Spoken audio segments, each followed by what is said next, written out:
The Simetik Cockpit K2, solid, rugged, and according to the website, one of the most adjustable simulation rigs on the market. All for €280. I didn't believe it, so I sent Simetik an angry email and they responded by sending us a rig to review. Arriving in a hefty, Simetik branded brown box, the rig was well packaged with plenty of foam and everything wrapped in film. This made unpackaging the rig slightly more time consuming and somewhat reminiscent of baking mince pies, but with everything out of the box it was clear the foam and film had done its job and not a scratch was to be found. Nested within the box like a Dead Sea Scroll were the instructions of construction. Written in the old language of Ikeria, the instructions laid out my path, a path that if followed correctly should lead to one of the most adjustable simulation rigs on the market. And so the journey began.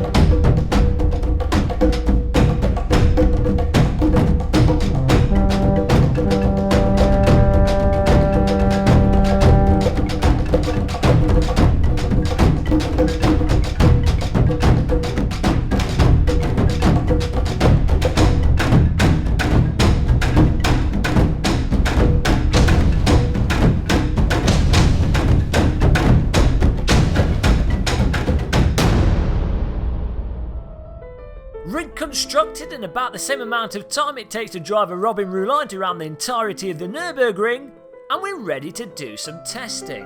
But first, before we get in any virtualised cars, let's find out if the rig is as adjustable as the website claims.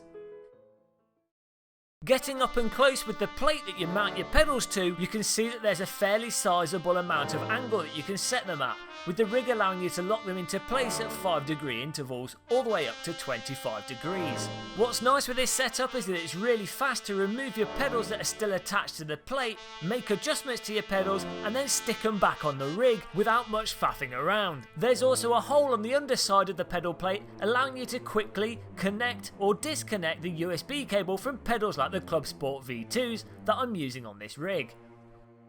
As for the wheel mount, it has height adjustment, tilt adjustment and distance away from the driver adjustment, allowing you to get it in exactly the right spot and then lock it solidly into place regardless of if you're a giant or a vertically challenged person. As a nice touch, the height and distance settings can be changed while sat in the cockpit using handy hand screws, though if you want to change the tilt, you're going to need to get the Allen key out. Once everything's set, there's additional bolts to allow you to completely lock everything down, ensuring that the rig stays solid and stable even when you're soaring away at the steering wheel. The core rig doesn't come with a chair, but it does have mounting holes that fit universal rails, as well as a good number of car seats. In this case, I've stolen a chair from my Gran's Vauxhall Corsa C. This not only gives me a comfortable seat that I can move forwards and backwards, but it now means my Gran has more space in her car for an electric scooter. With everything assembled and locked down, let's get to the review part of the video. The first thing that's apparent with this rig is that Simetik care about the small details. Simple things like having all the bolts being nylon threaded, the additional securing points on the height adjustment to fully lock things in place, and the pedal plate being easily removable come together to make the product feel solid and less likely to annoy you over time. Visually, the rig is most certainly of a utilitarian design with more straight lines than the Roman road map. It is however nicely painted with a matte black finish that's hard to scratch, and when scratched doesn't flake or chip off. Edges are smoothed off and holes capped with plastic bungs, but clearly this rig is about its function as a sim racing device rather than something ornamental. As for construction, this is where the rig really shines. Not only does it have adjustability that I don't think is in any other rig at this price point, but with the exception of the keyboard tray, the thing is harder than Arnold Schwarzenegger after a workout. Crucial parts like the pedal plate remain resolutely firm, even with high brake forces applied to the Clubsport pedals, with no obvious flex noticeable. Of course, the rig is not completely infallible. If you push hard on the wheel vertically or sway around like a complete buffoon, you will induce movement in the rig. But realistically, unless it was bolted to a wall or was much larger in size, I'm not sure how this could be avoided. Getting into the realm of nitpicking, I think the points at where the rig contacts the floor could do with being slightly larger. With accessories attached, things can start to get quite heavy. Should you then try and move it, there's a real possibility that you might damage your carpet. What I found worked well to remedy this potential death from partner situation was to place some cheap furniture sliders under the rig's supports. This not only made positioning the rig after construction a doddle, but also allows you to ride around the room on a computer sledge from the future.